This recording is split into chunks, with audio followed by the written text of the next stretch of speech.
Hello students, पिछले वाले video में हमने नई यूनिट 4 रासायनिक बलगति की ये स्टार्ट की थी और ये जो है रासायनिक जो बलगति की इस टॉपिक से राजस्थान बोर्ड एग्जाम में 4 नंबर के क्वेश्चन पूछे जाते हैं। यहाँ पे देखो कि इस टॉपिक में हमने रासायनिक बलगति की परिभाषा और वेग के आधार पर रासायनिक अभिक्रिया है उनको 3 भागों में हमने वर्गीकृत किया था, जिनमें पहला है रासायनिक अभिक्रिया का प्रकार आयनिक या तात्कालिक अभिक्रिया, दूसरी है अति मंद अभिक्रिया और जो तीसरा जो प्रकार था वो है मंद अभिक्रिया। इनके बाद में हमने रासायनिक जो अभिक्रिया है उस रासायनिक अभिक्रिया का जो वेग है वो वेग क्या होता है और उस वेग है उसका आयतन रूप में और दाब रूप में मात्रक क्या होता है इसके बारे में हमने डिस्कस कर लिया था। अब हम स्टार्ट करेंगे कि जो रासायनिक जो अभिक्रिया का जो वेग है, इस रासायनिक अभिक्रिया के जो वेग है, ये जो वेग है इसको द्रव्यानुपाती जो नियम है उसके आधार पर किस प्रकार से ग्राफ के द्वारा डिस्कस या समझाया जाता है। तो यहाँ पे देखो कि द्रव्यानुपाती जो नियम है, द्रव्य अनुपाती नियम, ये द्रव्य अनुपाती जो नियम है ये 2 वैज्ञानिक थे, जिनमें एक है गोल्डबर्ग और दूसरा है वागे। इन 2 वैज्ञानिकों के द्वारा द्रव्यानुपाती क्रिया नियम का प्रतिपादन किया गया था। अब ये द्रव्यानुपाती नियम है क्या, तो यहाँ पे अपन देखते हैं कि A plus B is equal to C plus D. A एवं जो बी है ये तो है क्रियाकारक और ये जो है ये है उत्पाद। तो ये नियम किसके द्वारा, गोल्डबर्ग और वागे के द्वारा प्रतिपादित किया गया था। इन दोनों के अनुसार क्या होता है कि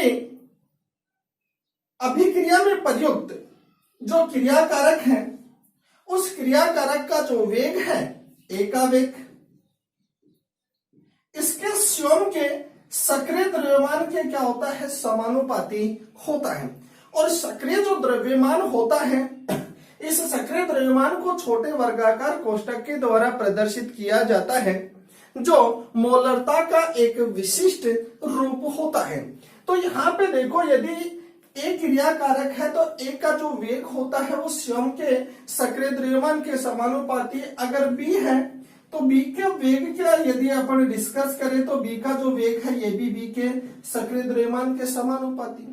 लेकिन अभिक्रिया में प्रयुक्त क्रियाकारकों का जो वेग है या अभिक्रिया का जो वेग है, अभिक्रिया में प्रयुक्त क्रियाकारकों के सक्रिय द्रव्यमानों के गुणनफल के क्या होता है समानुपाती होता है। तो इस अभिक्रिया के लिए यदि अपन अभिक्रिया का जो वेग लिखें, अभिक्रिया का वेग, ये अभिक्रिया का वेग अभिक्रिया में प्रयुक्त क्रियाकारक A और दूसरा कौन सा है B, इन दोनों के सक्रिय द्रव्यमान के गुणनफल के क्या होता है समानुपाती होता है। ये किसके द्वारा बताया गया, द्रव्यानुपाती क्रिया नियम के अनुसार। अब द्रव्यानुपाती क्रिया नियम को यदि अपन अभिक्रिया के वेग से रिलेटेड करें तो द्रव्यानुपाती क्रिया नियम के अनुसार जो अभिक्रिया का वेग है यह सांद्रता के क्या होता है समानुपाती होता है। अब ये सांद्रता क्रियाकारक की भी हो सकती है तो उत्पाद की भी हो सकती है।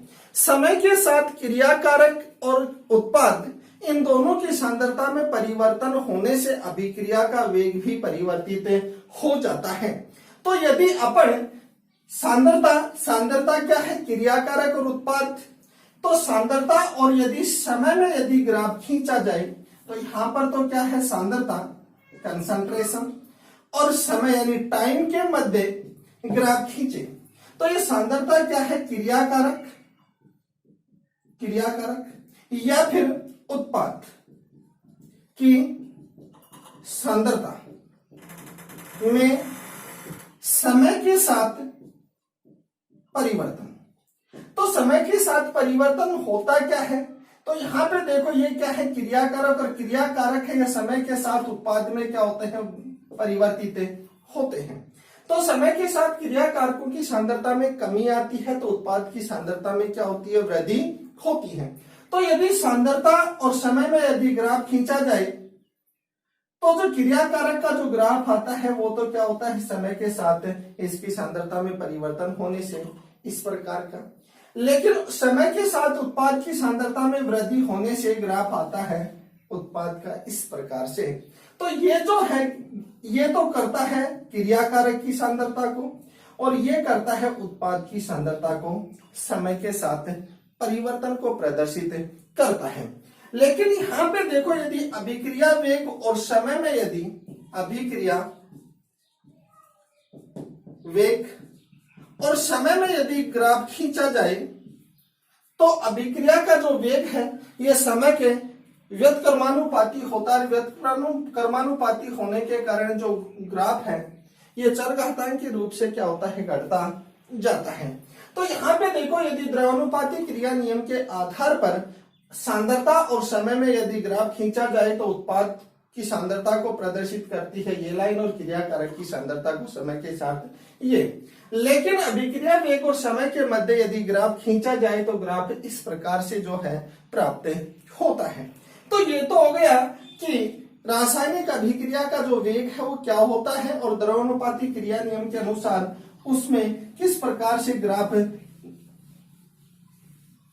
दर्शाया जाता है। इसके बाद में अपन चलते हैं औसत वेग। अब ये औसत जो वेग है ये होता क्या है, तो यहाँ पे अपन थोड़ा सा इसके बारे में डिस्कस करते हैं। औसत वेग,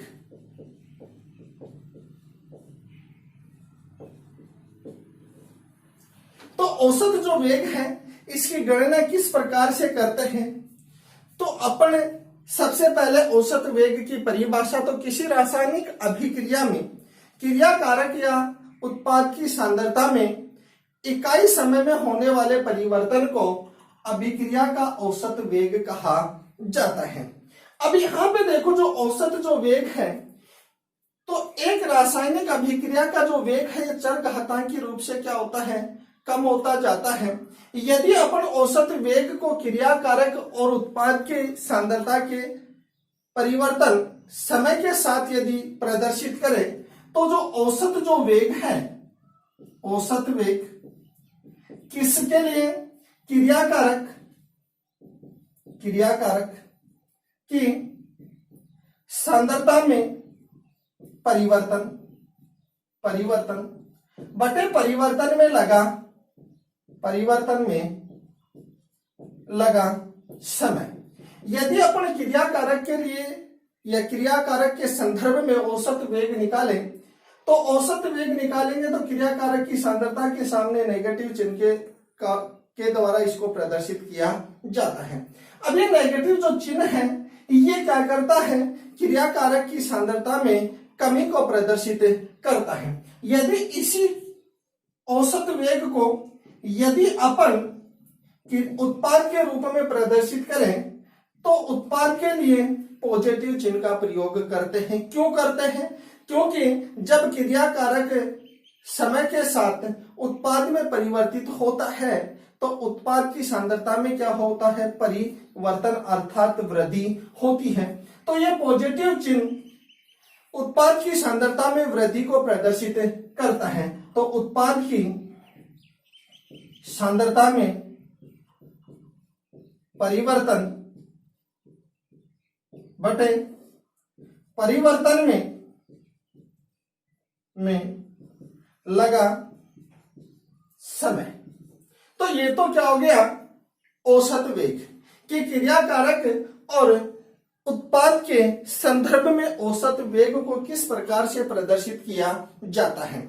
यदि अपन क्रिया कारक और उत्पाद के लिए औसत वेग की गणना करें तो किस प्रकार से औसत वेग की गणना की जाती है, तो अपन क्रिया कारक और दोनों के लिए औसत वेग की गणना करते हैं। तो सबसे पहले लेते हैं क्रिया कारक के लिए औसत वेग की गणना और इधर लेते हैं अपन उत्पाद के लिए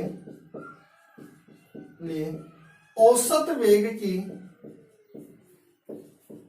की गणना। यदि अपन दोनों में क्रियाकारक और उत्पाद के लिए समय के साथ सांद्रता में यदि अपन ग्राफ को देखें तो सांद्रता और समय, तो समय के साथ क्रियाकारक की जो सांद्रता है उसमें क्या आती है, कमी आती है। तो जो ग्राफ है वो किस प्रकार से, इस प्रकार से प्रदर्शित किया जाता है कि प्रारंभ में अपन लेते हैं तो प्रारंभ में मान लेते हैं यहां पर है क्रियाकारक की सांद्रता C1, समय कितना है T1। लेकिन यदि यहां पर अगर देखें तो सांद्रता क्या हो जाती है, पहले की तुलना में कम, अर्थात समय के साथ क्रियाकारक की सांद्रता में क्या होती है, कमी होती है। तो C2 और टाइम कितना हो गया T2। यदि अपन सांद्रता या औसत वेग क्रियाकारक के लिए ज्ञात करें तो औसत वेग बराबर माइनस अंतिम माइनस प्रारंभिक C2 माइनस C1 बटे T2 माइनस T1। यहां पे देखो अंतर है तो अंतर को अपन किसके द्वारा, डेल C और डेल T। ये क्या हो गया, क्रियाकारक के लिए औसत वेग, ये सूत्र। लेकिन यदि अपन उत्पाद के लिए ज्ञात करें तो उत्पाद के लिए ज्ञात करेंगे तो जो ग्राफ है वो कुछ इस प्रकार से प्राप्त होता है। प्रारंभ में यदि अपन देखें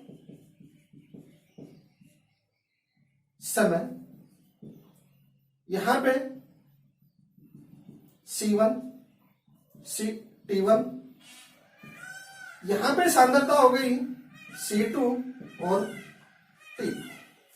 इसके लिए यदि अपन निकालें तो औसत वेग या इधर ले लेते हैं, औसत वेग बराबर पॉजिटिव C2 माइनस C1 बटे T2 minus T1, positive del C बटे डेल T।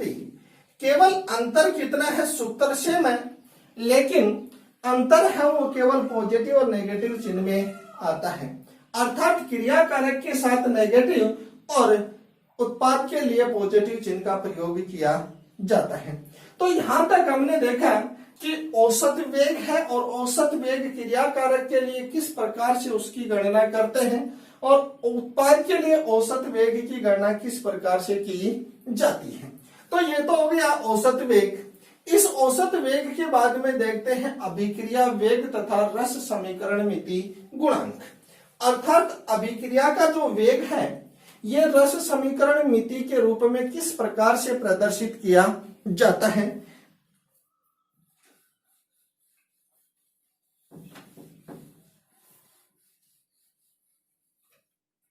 टॉपिक अभिक्रिया का वेग एवं रस समीकरण मितीय गुणांक, रस समीकरण मितीय गुणांक। यदि इसके लिए यदि अभिक्रिया वेग को रस समीकरण मितीय गुणांक के साथ संबंधित करें कि अभिक्रिया वेग एवं रस समीकरण मिति में या रस समीकरण मिति संबंध, तो किस प्रकार से यह संबंधित है इसके बारे में यदि अपन देखें तो इसके समझने से पहले अपन लेते हैं कि माना एक सामान्य संतुलित रासायनिक अभिक्रिया दे रखी है और यह संतुलित रासायनिक अभिक्रिया क्या है, N1A plus N2B is equal to M1C plus M2D। ये एक संतुलित रासायनिक अभिक्रिया है और इस अभिक्रिया में A और B क्रियाकारक, C और D क्या है, उत्पाद। लेकिन इसमें जो N1 और N2 है ये क्रियाकारकों के रस समीकरण मिति गुणांक है। और रस समीकरण मिति गुणांक क्या होता है, यदि किसी रासायनिक अभिक्रिया को संतुलित कर दिया जाता है तो संतुलित करने पर क्रिया कारक और उत्पादों के जो सरलतम जो गुणांक है वो उसके रस समीकरण मिति गुणांक कहलाते हैं। तो यदि अभिक्रिया यानी उपरोक्त अभिक्रिया के लिए जो अभिक्रिया का जो वेग है वो किसी एक क्रिया कारक या फिर एक उत्पाद की सांद्रता में परिवर्तन के द्वारा क्या किया जाता है, ज्ञात किया जाता है। तो यदि अपन ज्ञात करें तो एक क्रिया कारक भी हो सकता है या दोनों क्रिया कारकों के द्वारा भी, या फिर एक उत्पाद और ये दूसरा उत्पाद, इनके द्वारा अभिक्रिया के वेग को प्रदर्शित किया जाता है।